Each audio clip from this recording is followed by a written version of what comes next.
오늘 벤탄쿠르와 누네스의 징계를 해외 축구 매체들이 대대적으로 보도했습니다. 징계 과정과 내용이 다시 화제가 되면서 벤탄쿠르의 축구 인생이 계속 꼬이고 있다는 지적이 나오고 있습니다. 하지만 오늘 징계가 화제가 되면서 도리어 지난번 손흥민에 대한 인종차별 발언 사태가 다시 화제가 되고 있습니다. 피파와 프리미어리그 사무국, 영국 축구협회와 토트넘 구단이 큰 비난을 받고 있습니다. 얼렁뚱땅 넘어가려고 한다는 지적을 다시 받고 있는 것입니다. 이미 영국 언론에서는 토트넘이 얼렁뚱땅 벤탄쿠르 사태를 넘기려고 한다라는 비판이 쏟아진 적이 있습니다. 당시 비수마가 우승가스로 공개적으로 비판을 받고 개막전 출전 정지라는 징계를 받았기 때문입니다. 토트넘의 이런 발표가 있자마자 글로벌 스포츠 매체 디애슬레틱은 벤탄쿠르는 징계하지 않는 토트넘이라고 비판했습니다. 매체는 결국 손흥민에게 모든 문제 해결에 부담을 지게 한 것이다라고 꼬집었습니다. 이어 손흥민은 피해자이며 처벌을 결정하는 건 그의 몫이 아니다라고 주장했습니다. 결국 벤탄쿠르에 대한 징계와 처벌을 약속하고 발표까지 했는데 손흥민의 용서로 얼렁뚱땅 넘어갔던 것이 다시 비판을 받고 있습니다. 손흥민에 대한 인종차별 발언이 크게 문제가 되었을 때 당시 피파 등 축구단체들과 토트넘 구단들이 일제히 나서서 징계를 검토하겠다고 대대적으로 발표했습니다. 급기야 잉글랜드 축구협회가 가장 먼저 징계를 발표하면서 개막전에 결장할 것이라는 보도까지 나왔습니다. 리그 개막전 출전 정지라는 징계는 경기는 한 번이지만 상징적인 의미가 있기 때문에 피파나 각 국가축구협회가 중징계로 여기고 있습니다. 당시 영국 매체 더타임스는 벤탄쿠르는 FA로부터 징계를 받을 수 있다. FA는 이번 사건을 인지하고 있으며 징계 여부를 결정하기 위해 조사 중이라고 보도했습니다. 토트넘 소식을 전하는 더 스퍼스 익스프레스도 FA가 벤탄쿠르에게 징계를 주는 것을 고려하고 있다면서 벤탄쿠르는 출전 정지 징계를 받게 될 수 있다고 전했습니다. 당시 토트넘 구단도 그냥 있을 수 없다면서 별도의 징계를 검토하고 있다고 알려졌습니다. 하지만 그렇게 시간만 보내고 개막전에 벤탄쿠르는 출전했고 결국 뇌진탕 사건이 발생했습니다. 손흥민에 대한 인종차별 발언이 나왔을 때 피파와 프리미어리그 사무국까지 나서서 중징계를 검토하고 있다라고 밝히기도 했습니다.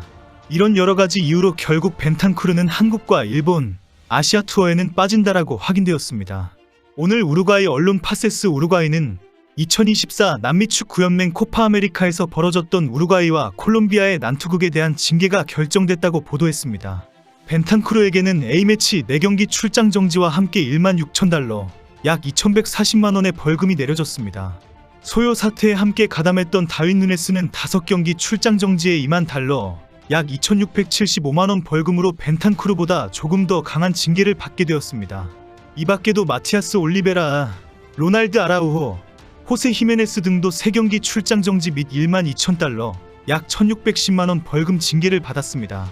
지난 7월 미국에서 열렸던 코파 아메리카 준결승전이 난장판으로 끝이 났습니다. 우루과이는 미국 노스캐롤라이나에서 열린 콜롬비아와의 준결승전에서 0대1로 패했습니다. 경기 후 갑자기 우루과이 선수 중 다윈 누네스, 호세 히메네스, 로날드 아라우호가 콜롬비아 관중석으로 돌진하면서 난투극이 벌어졌습니다. 이 과정에서 손흥민에게 인종차별 발언을 한 벤탄쿠르는 관중석을 향해 물병 2개를 던졌습니다.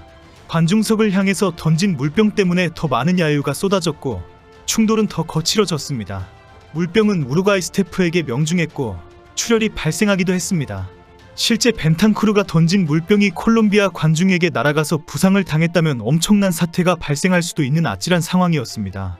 우루과이 측은 콜롬비아 팬들이 우루과이 선수 가족을 향해 위협적으로 공격해서 혼란이 일어났다고 주장했고 콜롬비아 관중은 절대 먼저 위협하지 않았다. 우리는 구호만 외치고 있었다며 흥분한 우루과이 선수들을 비난했습니다.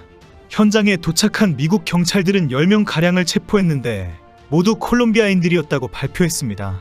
실제 영상에서는 경기 직후 경기장에서 대다수였던 콜롬비아가 우루과이 선수단 가족들이 모여있는 구역에 찾아가 조롱을 하는 모습이 공개되었습니다.